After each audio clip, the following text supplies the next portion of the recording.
selama ini kenapa kerajaan-kerajaan yang dulu membangun negara ini, bahkan melahirkan, mendukuni dadi dukun bayunya, tapi dalam perjalanan sejarah kerajaan-kerajaan kita seperti tidak diperhatikan. Sementara Inggris, alhamdulillah, ini negara yang saya diberikan kesempatan untuk mempelajari dan kebetulan juga sekolah di sana, bekerja di sana. Negara itu bukan negara Islam. Negara itu penduduknya mayoritas Katolik, ada yang Ortodoks, tetapi Cak Nun pernah kami ajak bersama Kiai Kanjeng ke sana. Mungkin tinggal satu saja yang kurang kalau kita bandingkan dengan negara kita yang mayoritas penduduk Islam. Kurang siji saja, syahadat. Seandainya mereka baca syahadat, selengkap. Selesai urusan. Nah, kenapa kita dalam perjalanan, mungkin ini juga sejarah, kita tahu, belajar sejarah semua, Inggris juga menjajah, Belanda juga menjajah. Tapi kalau kita amati, yang dijajah Inggris, ada disebut persemakmuran, betul Cak Nur? Kanada dijajah Inggris. Anda tahu Kanada? Tahu pengertian kemajuannya dibanding ini bukan membandingkan, tapi sejarah. Tapi ada satu kunci yang ada di sana yang ingin saya sampaikan. Australia juga dijajah, Hong Kong juga dijajah, Singapura. Kita pernah tapi hanya 2 tahun. Kita lihat negara-negara yang di Asia, di Afrika juga banyak yang dijajah. Tetapi negara-negara yang dijajah Inggris sedikit bahkan jauh lebih maju. Ada satu kata kunci di sana. Ada satu kata kunci yang saya juga tertegun. Dalam undang-undang dasar negara Inggris ada satu kata, Cak Nun. We teach the world. Kita didik dunia. Jadi kerajaan itu yang mendrive, yang menyusun undang-undang. Satu kata kunci yang ya tidak ada negara yang punya undang-undang seperti itu. Kok sombong bener ya? Didik dunia. Tapi betul. Mereka menjajah ya. Tapi saat menjajah juga meminterkan masyarakatnya. Mendidik sampai dia bersemakmuran, dididik, dan memang angka-angka indeks pendidikan sumber daya manusianya, semua negara persemakmuran bekas jajahan Inggris jauh di atas kita. Ada satu sejarah. Sebelum negara Inggris jadi negara, walaupun masih kerajaan, Inggris dijajah Prancis sebentar, kalah. Makanya orang Inggris gak senang sama orang Prancis. Orang Inggris ini gak tahu nih. Memang ditakdirkan, oh apa-apa gak bisa hidup di sana kecuali rumput. Makanan gak ada, minyak sedikit di tengah laut. Tapi coba, mana negara yang tidak dijajah Inggris? Hampir seluruh benua itu pernah dijajah. Nah, pada saat negara Inggris lahir, berbeda sedikit dengan negara Indonesia. Yang tadinya dijajah Belanda, Belanda itu tidak banyak-banyak jajahannya. Memang berbeda. Inggris juga meres, tetapi tidak membodohkan. Ada proses yang seperti itu, dan itu kuat sekali. Diperes kekayaannya, tapi orangnya dipinterin, orangnya dimanusiakan, orangnya dididik. Belanda tidak seperti itu. Ini sejarah yang tidak usah kita ratapi, kenapa kita tidak dijajah Inggris, kenapa dijajah Belanda. Nggak usah, tetapi memang kenyataannya seperti itu. Jajahan Belanda itu jauh di belakang jajahan-jajahan Inggris. Nah, pada saat negara Inggris ini bersatu menjadi United Kingdom, UK. United itu gabungan dari kerajaan kecil-kecil. Kerajaan terakhir yang dikalahkan oleh Prancis itu kerajaan Wales. Ada di sebelah barat, terakhir, karena ini paling kuat dan paling pasukan yang paling kokoh. Setelah dikalahkan oleh Prancis, raja ini dijadikan raja Inggris. Nah pada saat itu raja-raja kecil ini bersatu, yuk kita bangun Inggris menjadi sebuah negara, tetap kerajaan. Nah memang sejarahnya agak sedikit berbeda, tetapi ada persamaannya. Pada saat dijajah Prancis, raja-raja ini memang dikalahkan satu persatu, dikalahkan. Yang terakhir dijadikan rajanya, yang pertama, raja pertama Inggris, itu raja yang terakhir di Wales yang dijadikan raja, tetapi bersatu kemudian mengusir penjajahnya. Ada satu kepintarannya. Nah, perbedaannya dengan kita, kenapa menjadi sebuah negara kerajaan yang peradabannya dibangun begitu bagus, yang berbeda dengan sejarah kita. Kita banyak kerajaan, di belakang perjuangan kita tahu di situ yang punya duit, punya pasukan, punya kekuatan sebelum negara ini ada adalah kerajaan-kerajaan. Kebetulan Jogja waktu itu yang menjadi pusatnya dan disitulah sejarah. Tetapi kenapa dalam perjalanannya tidak seperti Inggris? Ditinggal begitu saja. Nah, di Inggris ini ada suatu konstitusi negara, bahwa simbol negara, kekuasaan negara tertinggi adalah kerajaan. Nah di kita memang belum tidak seperti itu sejarahnya. Raja yang melahirkan republik ini, kerajaan-kerajaan kita yang melahirkan negeri ini, seperti kata Cak Nun tadi, dan dalam sejarah memang seperti itu, tidak ada dalam konstitusi saat apapun, dari sisi konstitusi. Tapi kita tidak bicara konstitusi, kita bicara soal sejarah. Kalau toh konstitusi kita tidak mengatakan gitu, seharusnya secara moral, negara ini tetap harus mendudukkan kerajaan-kerajaan yang ada dan sampai sekarang dalam posisi yang seharusnya di atas. Pengertian di atas itu bukan kekuasaan, tapi dihormati. Nah ini Cak Nun, yang memang tidak terjadi di kita. Nah sekarang apa yang terjadi? Ya, kerajaan-kerajaan quote and quote seperti hanya sebagai objek wisata. Kita baru saja punya undang-undang kebudayaan. Lupa bahwa sejarah kebudayaan itu dibangun oleh sebuah atau kerajaan-kerajaan. Tidak ada budaya tanpa kerajaan yang pernah kita alami. Budaya Raja Solo, budaya Raja Mataram, seluruhnya budaya yang memang punya adiluhung, punya kelurang. Ini nampaknya yang dilupakan Cak Nun. Pertanyaannya menjadi, Inggris seperti apa? Inggris sangat didrive, sangat diarahkan oleh kekuatan-kekuatan kerajaan. Sehingga walaupun raja tidak memiliki kekuasaan eksekutif, tetapi raja didudukkan atau bahkan kelompok kerajaan yang sebetulnya tapi dipimpin oleh satu raja, karena Inggris itu rajanya juga banyak, tapi dia bergabung dalam United Kingdom-nya. Raja namanya UK, United Kingdom. Ada British, ada Inggris, ada United Kingdom. Karena United Kingdom itu satu nama itu. Karena ini dari gabungan raja-raja. Negara ini dilahirkan negara Inggris dari raja-raja itu. Nah, kekuatannya adalah eksekutifnya tetap profesional, rajanya sebagai simbol negara yang memang pada saat-saat tertentu harus minta fatwa. Nah, ini yang nampaknya tidak pernah terjadi di Republik ini. Pertanyaannya menjadi, terus akan kita kebawa kemana? Apa anak cucu kita nanti tinggal membaca sejarah? Padahal yang sebetulnya budaya itu hanya ada di Indonesia itu dilahirkan oleh kerajaan-kerajaan Cak Nun. Tidak ada budaya di Indonesia tanpa kerajaan. Musik yang di belakang kita itu hasil budaya yang dikembangkan oleh kerajaan.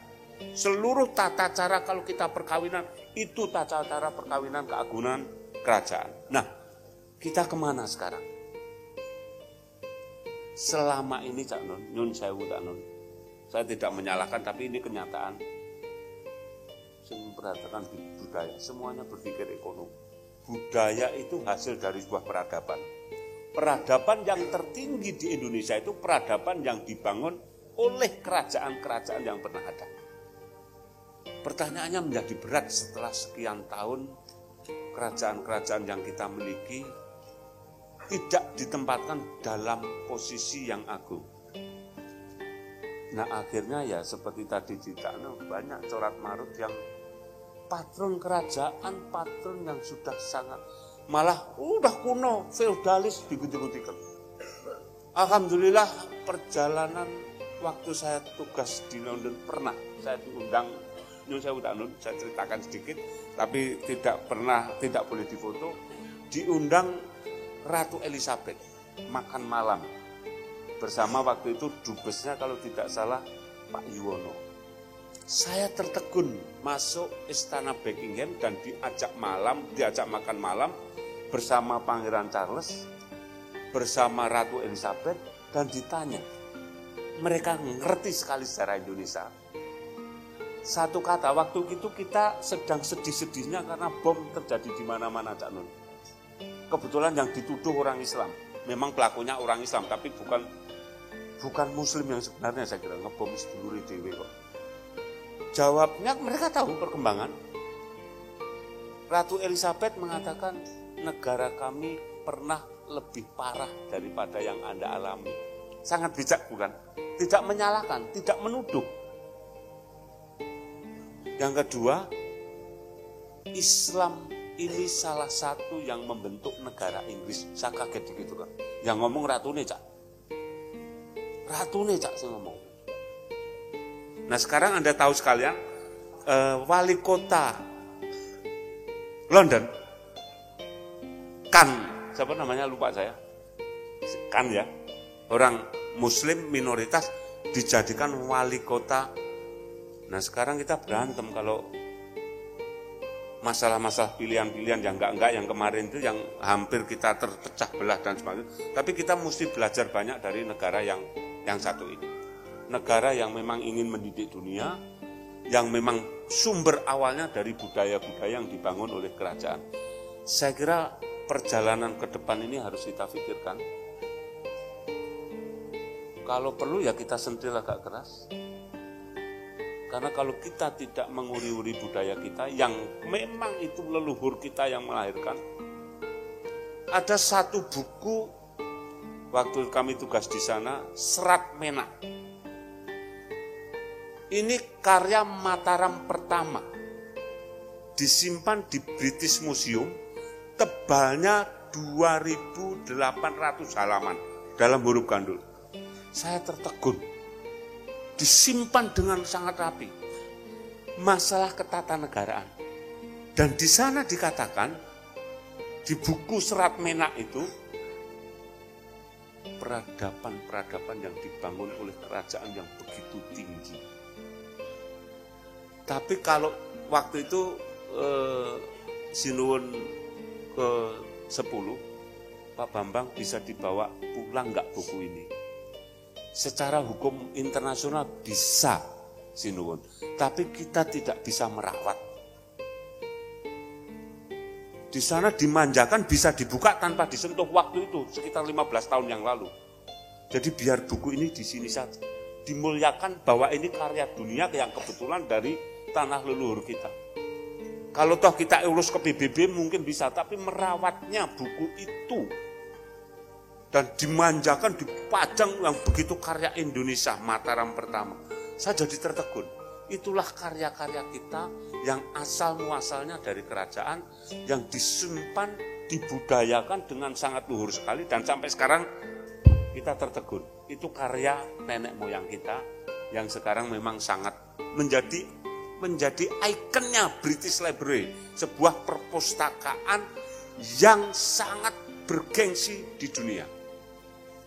Nah, saya diutus Sinuwun ke-10 mempelajari bagaimana edukasi. Kesimpulannya sudah Sinuwun, kalau ini kita bawa, kita nggak mampu merawatnya. Apalagi setelah saya mohon melihat perpustakaan di Keraton, di Jogja, yang ngurus memang ya jauh daripada yang kita. Itulah yang sebetulnya kita alami. Jadi banyak pekerjaan yang harus kita lakukan dalam konteks membangun budaya, dan kita harus berpaling kalau ngomong budaya, keraton harus menjadi rujukan kita, harus kita agungkan dan harus kita banggakan. PR-nya bagaimana? Mari kita pikirkan bersama. Saya kira itu Cak Nun, matur nuwun. Mas Bambang sangat membantu, sangat berarti, sangat membuka jalan bagi kita semua untuk meneruskan apa yang memang seharusnya dilakukan oleh bangsa Indonesia. Sebelum saya mohon kepada pengacara kita, saya nyambung dari Mas Bambang beberapa hal. Yang pertama, ono iki Indonesia iki bocah piye to? Ono bocah kok ora gelem sinau karo bapake karo mbahe iki lho. Iki bocah malin kundang wae ora pekok kaya ngono kuwi. Kowe iki neruske uripmu ora ngoco, ora ngilo nang bapakmu, mbahmu, iki piye karepmu? Kita itu jangankan belajar ke Ratu Sima, janganlah berangkat ke Kalingga. Kita mengangkat pahlawan pendidikan yang namanya Ki Hajar Dewantoro saja tidak pernah disebut di sekolahan-sekolahan, tidak pernah disebut oleh menterinya. Menterinya tidak ingat ada Ki Hajar Dewantoro. Menteri pendidikan pertama kita gawe full day school, gurune Finlandia. Orang ngerti nek ahli-ahli pendidikan Finlandia iki sinaune nang taman siswa.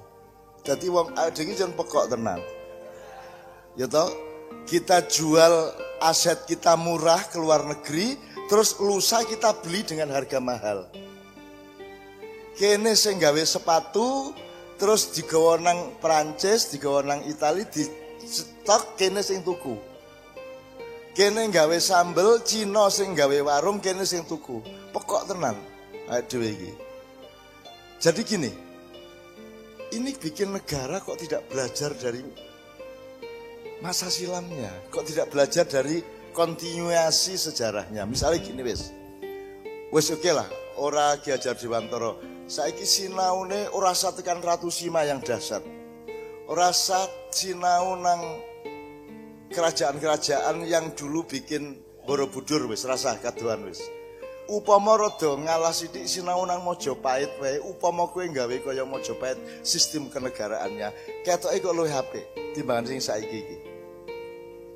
Di mana Hayam Wuruk itu kepala negara, Gajah Mada adalah Perdana Menteri. Ada pembedaan antara keluarga dengan rumah tangga. Ada pembedaan antara pemilihan antara bendahara dengan kasir. Ada pemilihan antara negara dengan pemerintah. Yang sekarang rancu ndak karu-karuan. Mojopahit itu negara persemakmuran, bukan negara kesatuan. Aku bukan mau makar, ya. Negara perdikan-perdikan. Jadi ada koordinasi antar perdikan yang bukan kesatuan sifatnya, tapi perjanjian bersama semacam Commonwealth. Tapi nek wis ngomong ngene engko dinosono iku maunya federal kaya Amerika. Ora mung golek sing apik piye jenenge monggo. Kok jenenge kadal ya monggo, kok jenenge tekek ya monggo. Yang penting kita menjalani yang terbaik. Wis nek ora Majapahit wis sinau wis ngene wis sinau nang Firaun wae wis. Firaun ora tau gagal lho nek soal ekonomi. Apik lho, gemah ripah lo jinawi lho Firaun iki salahe mung siji lho. Gusti Allah ki awake dhewe mung kuwi tok. Nek liyane oke kabeh. Terus ora utang terus ora Firaun ora utang.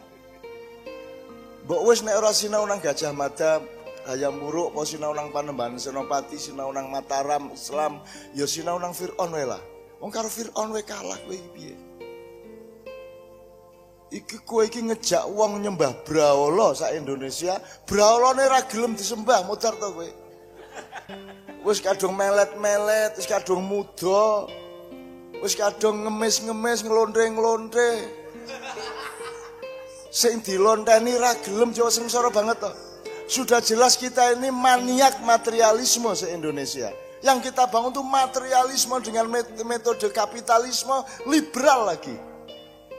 Ning sambat bendino bab duit, sambat bendino bab utang, sambat bendino bab kenaikan harga, sambat bendino.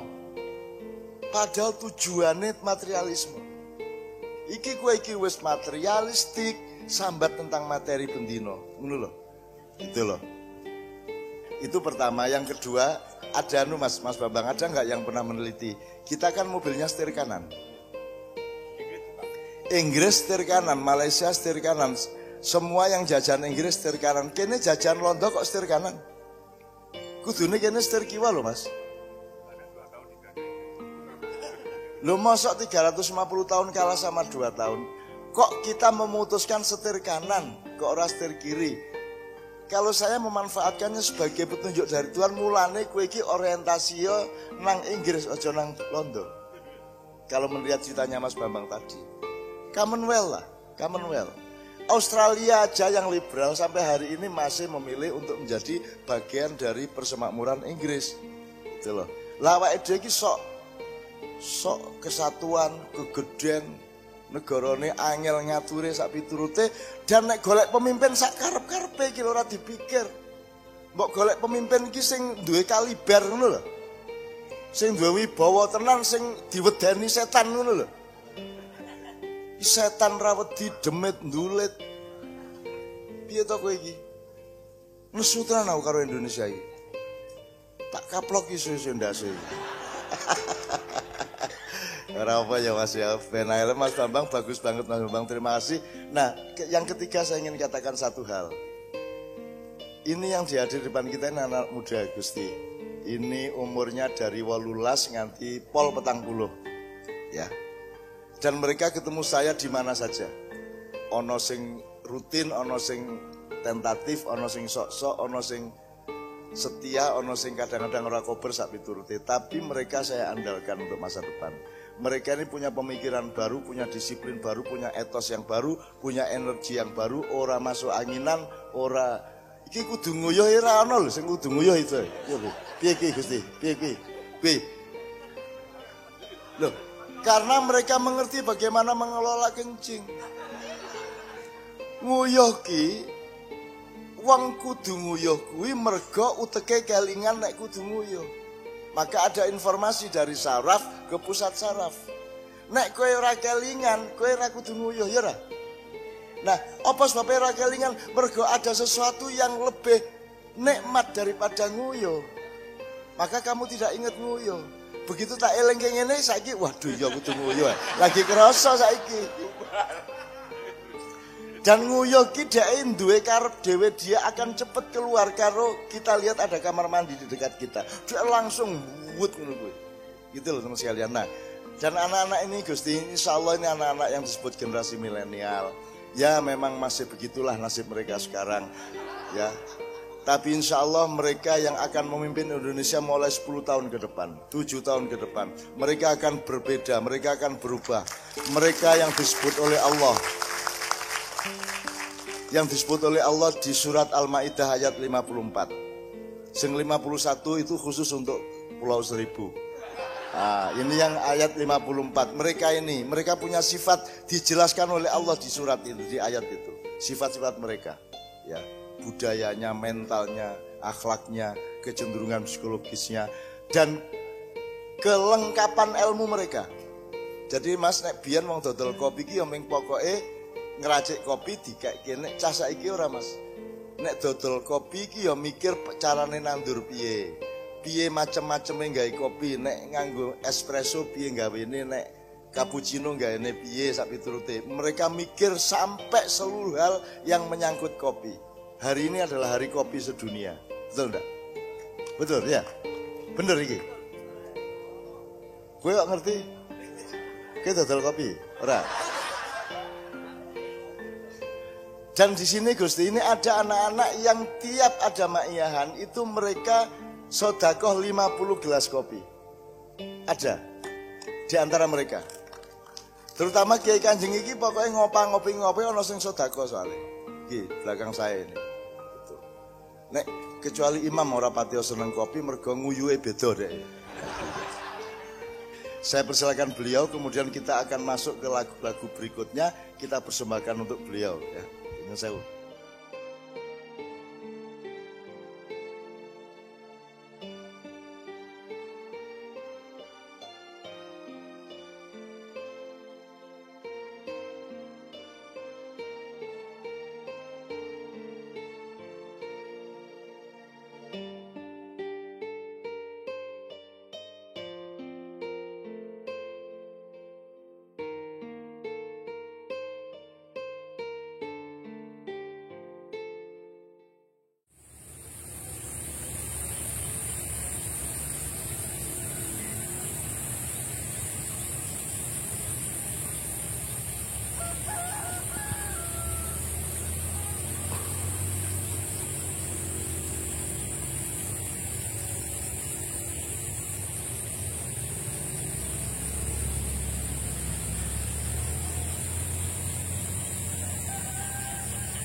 Assalamualaikum, selamat datang di Bawaling Ma'iyah.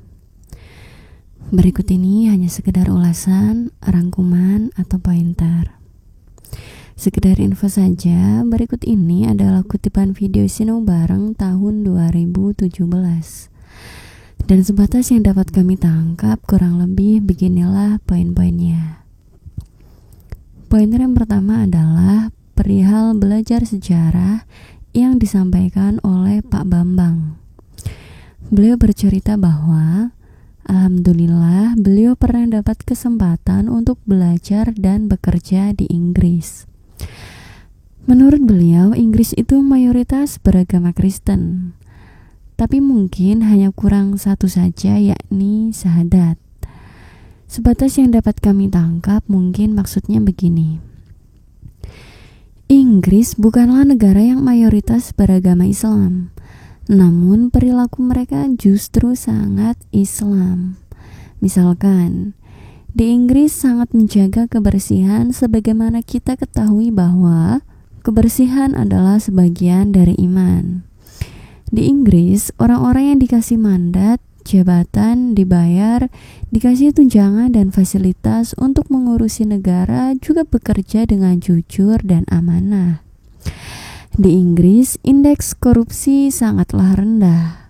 Di Inggris, orang-orangnya jujur, tidak munafik, kalau iya ya iya, kalau tidak ya tidak. Intinya, sebatas yang dapat kami tangkap, begitulah gambaran dari apa yang beliau kemukakan. Pointer selanjutnya adalah Pak Bambang bercerita perihal sejarah Inggris. Jadi dulu Inggris pernah dijajah oleh Perancis. Itu sebabnya kenapa orang Inggris tidak suka kepada orang Perancis. Dan sejarah kenapa Inggris itu disebut UK atau United Kingdom adalah, jadi di Inggris itu ada banyak kerajaan. Kemudian satu persatu dari kerajaan itu dikalahkan oleh Perancis, hingga yang terakhir kerajaan yang dikalahkan oleh Perancis adalah Wales. Karena kerajaan Wales adalah kerajaan yang paling kuat di Inggris kala itu, setelah kerajaan Wales dikalahkan oleh Perancis, maka itu artinya Perancis telah sepenuhnya menguasai Inggris. Namun, singkat cerita, seluruh kerajaan yang dikalahkan oleh Perancis itu kemudian bersatu dan berhasil mengusir Perancis dari Inggris. Setelah seluruh kerajaan-kerajaan yang ada di Inggris ini bersatu dan berhasil mengusir Perancis, selanjutnya seluruh kerajaan yang berada di Inggris sepakat untuk menjadi satu dan mengangkat Raja Wales sebagai raja pertama Inggris. Oleh karena itulah sekarang kita mengenal Inggris sebagai United Kingdom atau UK, yang merupakan gabungan dari 4 negara berdaulat, yaitu Inggris, Skotlandia, Wales, dan Irlandia Utara. Namun mereka tetap bersatu dengan sepakat bahwa kekuasaan paling tinggi atas pemerintahan dipimpin oleh ratu sebagai kepala negaranya. Intinya, Inggris itu tidak terputus dari sejarah mereka. Walaupun mereka negara, namun tetap kerajaan. Artinya, Inggris adalah negara yang tidak rancu sebagai negara, karena jelas yang mana kepala negara dan yang mana kepala pemerintah. Pointer selanjutnya adalah Pak Bambang mengajak untuk bercermin kepada Inggris. Bercermin tentang bagaimana seharusnya berterima kasih, tentang bagaimana seharusnya bernegara, meneruskan sejarah, cara meletakkan budaya, dan masih banyak lagi. Contohnya, misalkan perihal bercermin bagaimana seharusnya berterima kasih itu begini. Dalam perjalanan negara Inggris, Inggris sangat menghargai masa silamnya.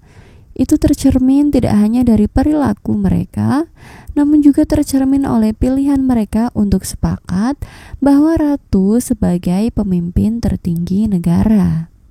Jadi, dari pointer ini kita dapat mengetahui bahwa negara Inggris sejarahnya mirip-mirip dengan sejarah Indonesia, di mana dulu di Nusantara ini banyak kerajaan-kerajaan kemudian dijajah oleh Belanda. Dan saat dijajah oleh Belanda, kita semua tahu bahwa yang memiliki kekuatan untuk melawan penjajah saat itu adalah kerajaan-kerajaan itu sendiri. Karena faktanya kerajaan-kerajaanlah yang memiliki kekuatan, kekayaan, dan prajurit untuk melawan penjajah. Bahkan di awal kelahiran bangsa Indonesia, keratonlah dukun bayinya. Artinya, keratonlah yang membiayainya. Bahkan tercatat dalam sejarah 2 tahun penuh keraton yang menjadi donatur penuh atas Indonesia. Namun dalam perjalanan bangsa Indonesia, seolah-olah keraton tidak diletakkan pada posisi yang semestinya, bahkan hanya menjadi objek wisata atau ekonomi semata. Selanjutnya, poin yang terakhir dari Pak Bambang adalah semua itu mari kita renungkan dan dijadikan PR bersama. Kemudian setelah Pak Bambang selesai berbicara, selanjutnya Mbah Nun merespon apa yang sudah Pak Bambang ungkapkan tadi. Dan sebatas yang dapat kami tangkap, kurang lebih beginilah poin-poinnya. Poin yang pertama, Mbah Nun ngendiko begini. Ini Indonesia anak bagaimana sih sebenarnya? Masa ada anak tidak mau belajar kepada ayahnya, kepada mbah-mbahnya? Maling kundang saja tidak sepekok itu kok. Bagaimana bisa coba kita meneruskan hidup tapi tidak bercermin kepada ayah dan mbah-mbah kita? Jangankan untuk bercermin kepada Ratu Sima yang dahsyat atau Majapahit. Kita ini sudah mengangkat dan mengakui Ki Hajar Dewantoro sebagai pahlawan pendidikan saja, tidak mau belajar dan mengacu kepada beliau. Justru malah kita mengacu kepada luar, misalnya full day school lah, apalah, dan tidak tahu bahwa Finlandia saja buat full day school itu belajarnya kepada taman siswa. Sampai di sini selanjutnya Mbah Nun mencontohkan bahwa kita itu memang aneh. Misalkan begini. Italia beli sepatu di Jawa Barat dengan harga murah. Kemudian dibawa ke Italia. Lantas setelah diberi stempel Italia, selanjutnya kita membelinya kembali dengan harga yang sangat mahal. Dalam hal seperti ini banyak sekali contohnya. Namun garis besar yang dapat kami tangkap, mungkin akar permasalahannya adalah karena kita tidak belajar kepada sejarah dan asal muasal kita. Kita tidak mau belajar kepada mbah-mbah kita. Sehingga itu membuat kita kebingungan menjalani hidup. Oleh karena tidak mengenal jati diri kita sendiri. Kemudian kita menjadi minder dan akhirnya beginilah hasilnya. Mbah Nun juga ngendiko bahwa sekarang kita malah mengutuk-ngutuk mbah-mbah kita dengan menuding feodal lah, kuno lah, dan sebagainya.